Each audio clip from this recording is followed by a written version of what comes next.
네, 종목 터치 시간입니다. 네, 중국의 한전여 정책이 완화가 될 가능성이 좀 커지면서 그럼 어떤 물건들이 또 잘 나가게 될까에 대해서 관심이 많은데요.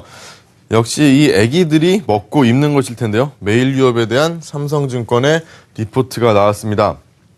네, 우리가 먹고 마시는 거에 사실 중국 제품이 상당히 많습니다. 하지만 알고 먹게 되면은 뭐 잘 안 먹게 되고 먹고 나서 이게 중국 거다라고 알게 되면은 상당히 찝찝한 경우도 있죠.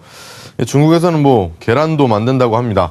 그렇게 중국 제품에 대한 신뢰도가 그렇게 높지가 않은데요. 그럼 우리만 그런 건 또 아닐 거고요. 중국 사람들도 자기네가 계란도 만들 줄 안다 뭐 이런 걸 알기 때문에 자기네 제품에 대한 신뢰가 그렇게 높지 않을 테고 당연히 이 수입 분유 시장에 대한 분유 시장은 점점 더 커지게 됩니다. 그러면 매일 유업이 수출하는 분유도 더 많아지겠죠. 3분기에 매일 유업의 실적이 그렇게 좋지가 못했습니다. 그게 바로 원유 가격이 인상됐기 때문인데요. 원재료 가격이 인상이 됐고 아직 제품 가격이 인상되는 게 좀 늦어지면서 그 사이에 마진 공백이 좀 생겼던 겁니다. 8월 1일에 원유 가격이 올랐고 그리고 10월 말에 제품 가격이 올랐기 때문에 3분기에는 타격이 좀 있었지만 4분기에는 큰 타격이 좀 없을 것으로 보입니다. 그리고 또 4분기에는 특별한 날들이 좀 많죠. 뭐 계절적 요인이다라고 써놓긴 했지만 어떻게 보면 뭐 시기적 요인이라고 보면 될 것 같은데요.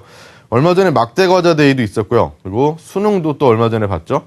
그리고 또 좀 있으면 크리스마스입니다. 그러면 뭔가 달짝지근하고 초콜릿 같은 걸 선물해야 될 것 같은 날들이 좀 많이 있는데요.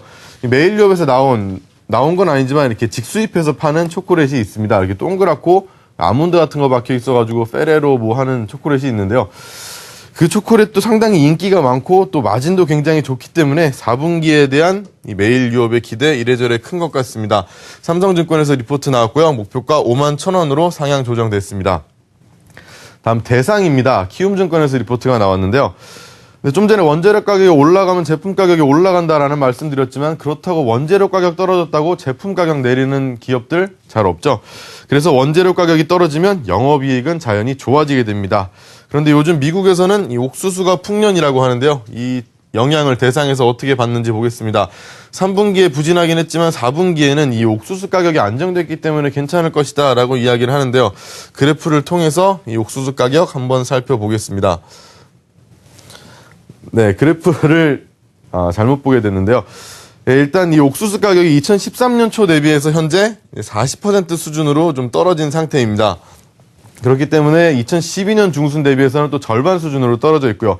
이렇게 가격이 떨어지게 되면 옥수수를 들여오는 것도 가격이 떨어질 테고 그 자연히 이제 마진은 좋아지게 될 겁니다. 그러면 자연히 실적도 좋아지게 될 것이고요. 이 영향으로 목표가는 45,000원으로 키움증권에서 대상 관련해서 상향 조정했습니다.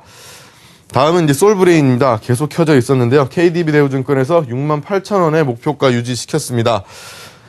IT 업종 중에서 이 솔브레인은 이 스마트폰, 태블릿 PC, OLED, 비메모리 반도체 공정 전환 등 이런 핫하다라고 하는 이슈들에는 전부 다 발을 한쪽씩 담그고 있습니다. 여기에 모두 연관되어 있는 기업 솔브레인에 대한 KDB대우증권의 리포트인데요. 삼성전자의 중국 3D 낸드 증설 효과라고 했습니다. 삼성전자의 중국 3D 낸드 라인이 가동되면서 그 효과를 직접적으로 받을 것이라고 하고요. 반도체 관련해서 매출만 2,074억 올해 할 것으로 예상이 되는데 내년에는 2,692억으로 30% 정도 이 반도체에서만 크게 올라갈 것으로 예상을 하고 있습니다. 앞서 말씀드렸던 것처럼 이제 IT 업종 내에서 이제 핫하다라는 것은 전부 다 이 솔브레인에서 건드리고 있기 때문에 좀 안정적인 포트폴리오를 가지고 있다라고 이야기를 하는데요. 이 안정적인 포트폴리오를 가지고 있다는 거 뭔가 한쪽에서 조금 안 좋은 실적이 나오더라도 다 발을 담그고 있기 때문에 한쪽에서 또 이걸 커버해 줄 수 있다는 거 분명히 이제 이익 방어력이 세다라고 보면 될 것 같고요. 그럼에도 불구하고 업종 퍼 대비해서는 여전히 밸류에이션 매력이 있다라고 하면서 68,000원의 목표가 그대로 유지를 시켰습니다. 다음 SKCNC 보겠습니다.